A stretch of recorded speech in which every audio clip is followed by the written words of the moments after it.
All right, in today's video, I'm going to show you exactly how to do a goblet squat, and I'm going to show you how to do it with both a dumbbell and a kettlebell. There's a number of different ways you can perform the exercise, so I figure we might as well walk through the two primary ways to do a goblet squat. So let's dive in.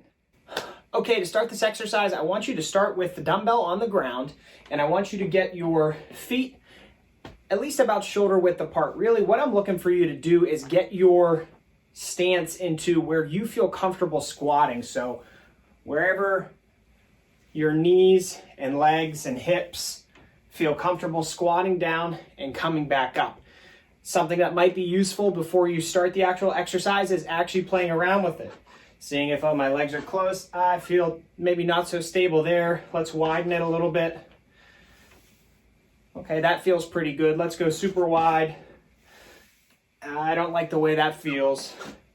You know, play around with this so you can find where your feet are going to align best to perform a bodyweight squat, because really what a goblet squat is we are just loading a bodyweight squat with weight. So that's the first step. Normally somewhere around shoulder width apart with your feet is going to be perfect, and we can move on to picking up the weight. All right, for holding the dumbbell, I have a pair of adjustable dumbbells. These look a little bit different than what you'll see in a gym, but generally speaking, the dumbbell has a handle and it has two big ends on it that provide the weight. And what I want you to do is grab one of the ends with the heel of your hand, right? So your palm is up underneath it, and you can put your fingers here on the top to kind of secure it into your hand. And then once you have a good grip on that dumbbell, it's not going to move. So we're going to hold the dumbbell this way for the duration of the exercise. So I just wanted to show you that. That's how we're going to be holding this dumbbell. All right, so we pick the dumbbell up. We have our stance ready. We have our grip on the dumbbell all ready to go. From here, it's pretty simple. We're going to be performing a squat up and down. So you want to keep your back tight, keep your core tight. Think about taking a deep breath in,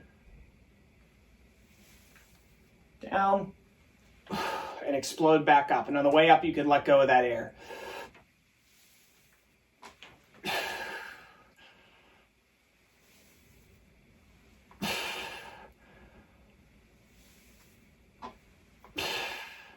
A good cue to make sure you get deep enough on this, because we don't want to just kind of be up here. We're losing a lot of the range of motion. So a good cue might be to see if you can touch your elbows to your knees.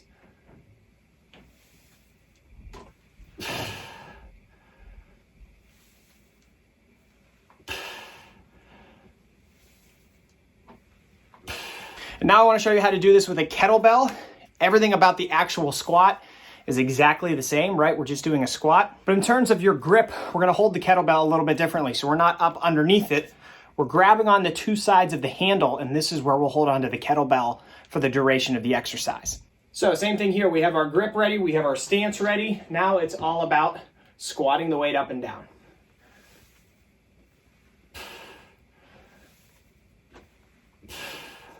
You can think about trying to touch your knees to your elbows, just like we talked about with the dumbbell. That's another still good cue to try and get deep into this squat.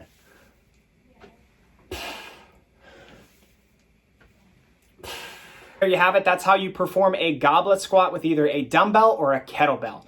I hope you found this video helpful. If you have any questions at all, please don't hesitate to ask, and happy training.